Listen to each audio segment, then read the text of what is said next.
আপনার কি একবারও জানতে ইচ্ছে হয় না এই যে রমজান মাসে শয়তানগুলোকে বন্দি করে রাখা হয় এটা আসলে কোন জায়গায় রাখা হয়?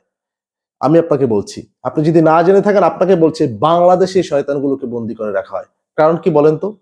কারণ হচ্ছে পৃথিবীর সব জায়গায় দেখবেন রমজান মাসে সবকিছুর দাম কমে যায়। কিন্তু বাংলাদেশে দেখবেন লেবুর হালি হচ্ছে ৳১৫০, বেগুনের কেজি হচ্ছে ৳১৫০, তারপর হচ্ছে প্রতিটি জিনিসের দাম হুড় করে মানে ডবল হয়ে যাচ্ছে, হয় ৳১০০ বেড়ে যাচ্ছে।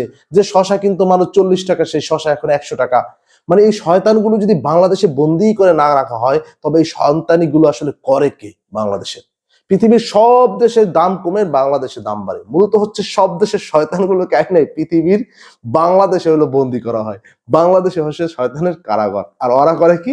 ওরা বইসা এই যে ব্যবসায়িক আছে, বিভিন্ন চান্দাবাজ আছে এদেরকে এই বুদ্ধিগুলা দেয় আর ওরা এই শয়তানিগুলা করে। তাহলে রমজান মাসে কিভাবে মানুষকে মানুষ হত্যা করতে পারে, কিভাবে মানুষ চাঁদাবাজি করতে পারে, কিভাবে মানুষ সিন্ডিকেট করতে পারে, কিভাবে মানুষ ফল, মাছ, মাংস সবকিছুর নিত্য প্রয়োজনীয় সবকিছুর দাম বাড়িয়ে দিতে পারে, একবার চিন্তা করে দেখেন। এটা আসলে বাংলাদেশ না, এটা হচ্ছে শয়তানের কারাগার।